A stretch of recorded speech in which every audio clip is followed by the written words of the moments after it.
Bonjour, nous allons aujourd'hui travailler sur le tapis de souris, à savoir créer la section bébé, puisque nous avons déjà créé la section AA, qui est dessinée ici, sur le côté droit, comme l'indique le sens des flèches du plan séquent. D'ailleurs, nous allons nommer cette section, puisque ça n'a pas été fait.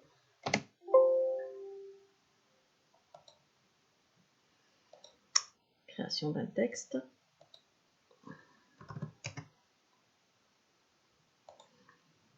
On va l'écrire assez gros, en gras, ok.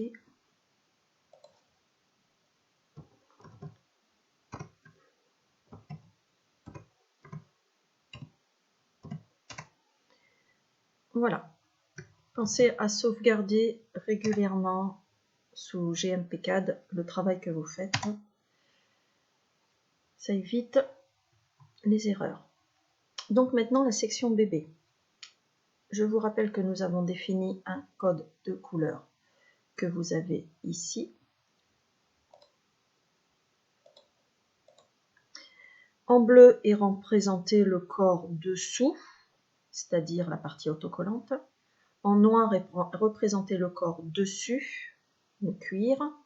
En rouge, les empiècements en VVN, vachette végétale naturelle, les empiècements décoratifs.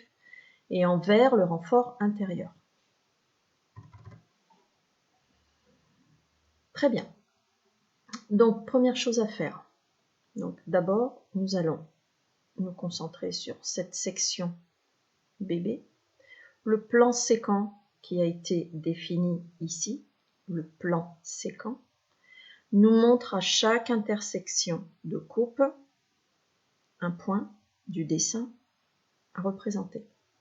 Donc nous allons prolonger à l'aide de traits de construction ces intersections, ce qui va nous permettre de délimiter les tracés de nos sections. Pour ça, vous travaillez en trait fin, qu'importe la couleur. Ici, je suis en niveau noir, 98, mais la couleur n'a pas d'importance. Donc vous attrapez à l'intersection, ici par exemple, un morceau du logo que vous allez poser sur la gauche.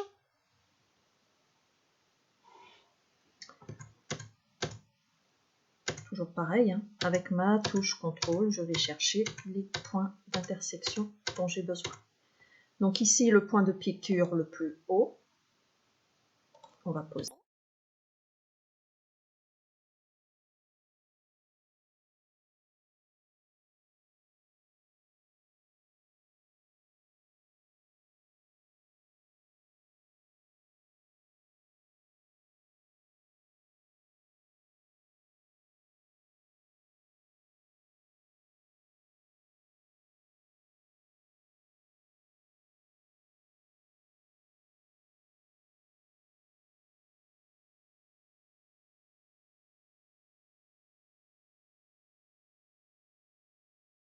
On remarque que le plan séquent bébé, les flèches se dirigent vers la gauche. Donc, ça veut dire que tout va se dessiner sur le côté gauche de votre tapis de souris. On dessine dans le sens de représentation des flèches. On imagine qu'on fait basculer horizontalement notre tapis de souris pour ne voir que la tranche. Donc on fait basculer sur le côté gauche.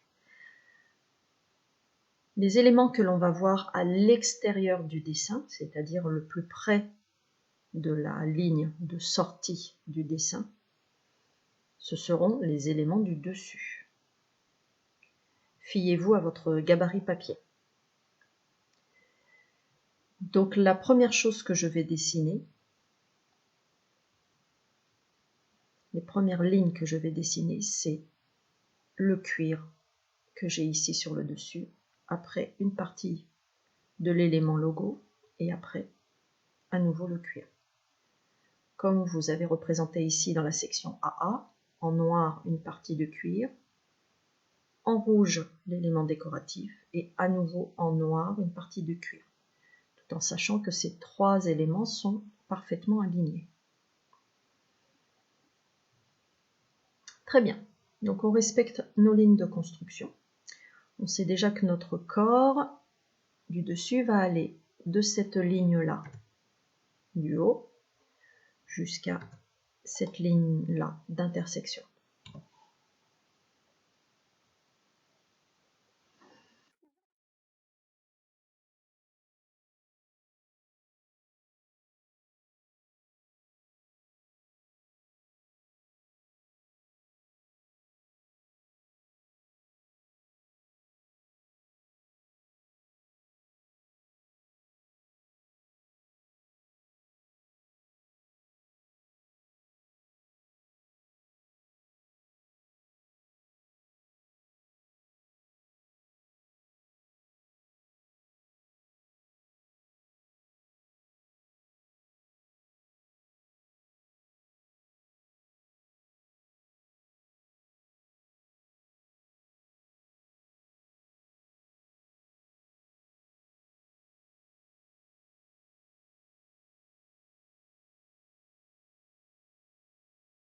Des parallèles de 3 mm. Parfait. Donc je vais créer par rapport à cette ligne-là une parallèle à 3 mm. Donc je peux la créer en noir, ça n'a pas d'importance. Vous allez chercher contour parallèle à un contour. Désignez le point du début du contour, donc on est bien d'accord. Point de fin, vous pouvez uniquement prendre ce petit morceau, ça sera amplement suffisant. Vous cliquez n'importe où sur le côté droit de ce que vous venez de faire, à 3 mm du bord. OK. Et cette ligne, grâce à la touche CTRL, donc je reviens en tracé de segment, hein, échappe, je reviens en tracé de segment, j'attrape l'extrémité de la ligne et je descends jusqu'en bas. Sauf que cette ligne, c'est le renfort intérieur. Et le renfort intérieur, je ne veux pas qu'il soit noir, je veux qu'il soit vert. Donc je vais en changer la couleur. Pour ça, vous allez dans changement de niveau ou duplication d'une entité ou d'une fenêtre.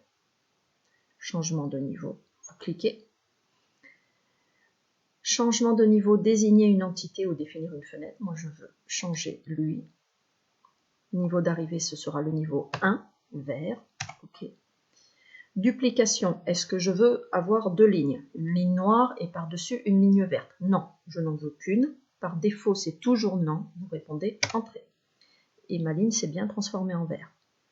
Je clique sur la ligne suivante et il a mémorisé mon changement de niveau. Donc il n'y a aucun souci. Et de la même façon, maintenant, on va pouvoir faire le corps dessous, la partie autocollante, toujours à 3 mm du bord. Pour ça, je vais me mettre dans le niveau de travail 1, puisque ma parallèle, je vais la créer par rapport à cette ligne-là. Donc je change de niveau de travail. Création d'une parallèle.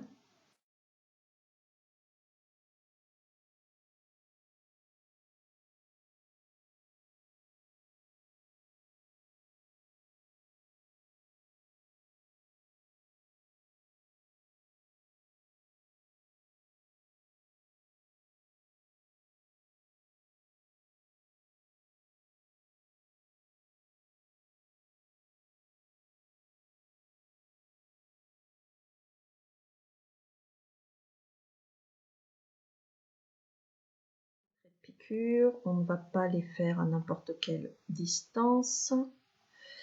On va les faire déborder de...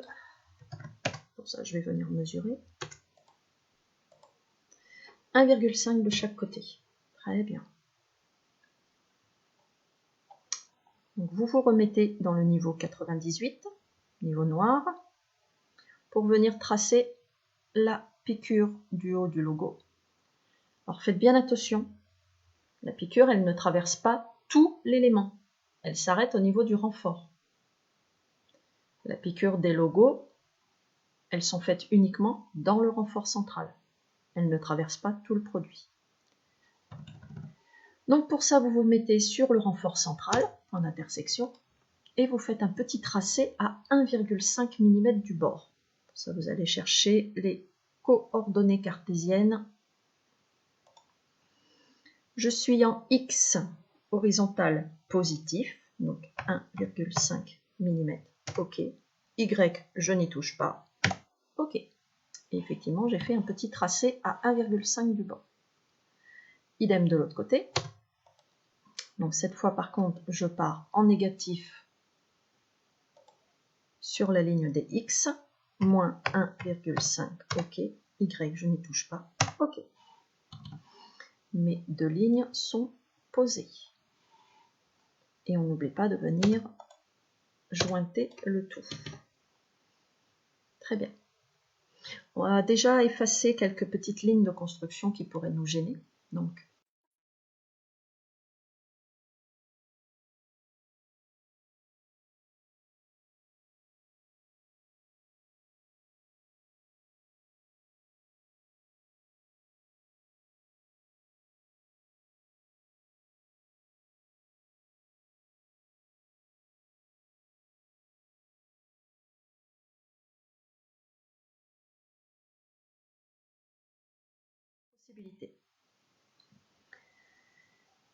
plusieurs possibilités. Soit vous prolongez ici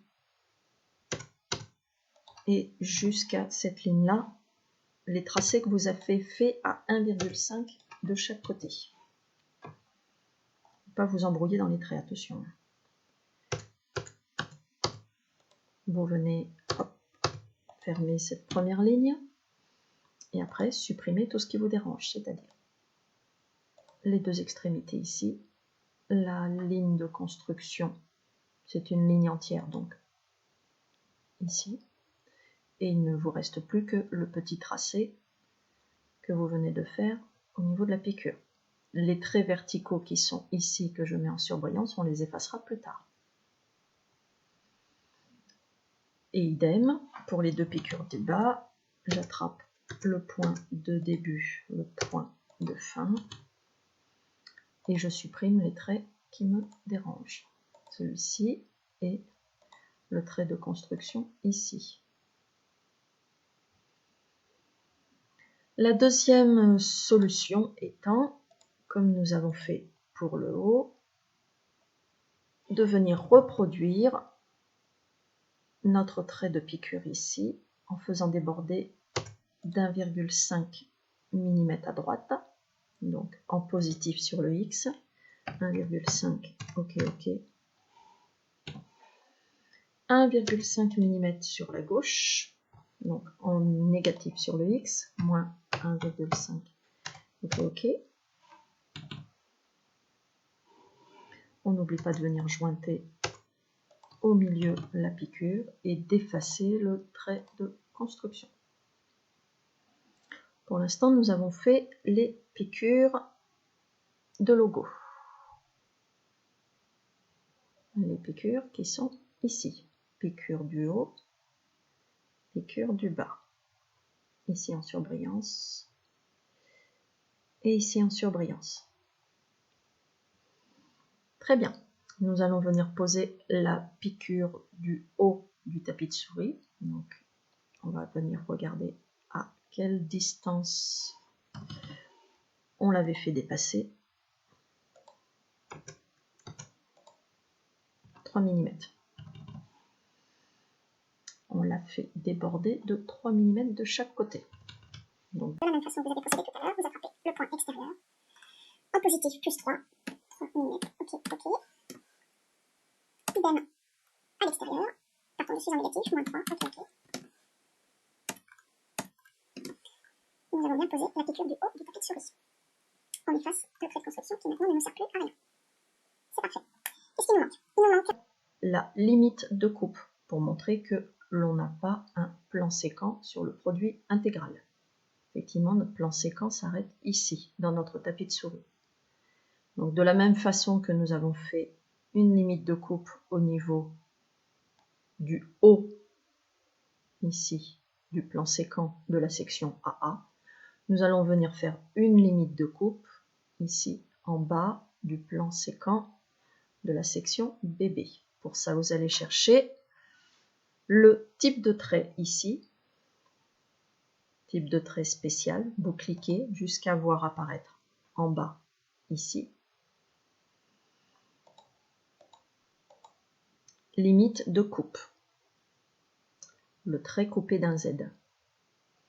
Vous avez sélectionné, limite de coupe, donc maintenant vous pouvez venir attraper une des extrémités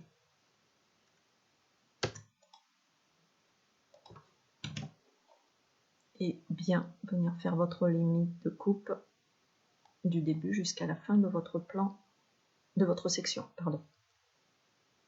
Ne nous reste plus qu'à écrire au-dessus de la section BB le nom de cette section. Vérifiez bien au niveau des paramètres. Tout à l'heure, nous les avions changés. Hauteur de texte 5 mm, caractère gras. OK.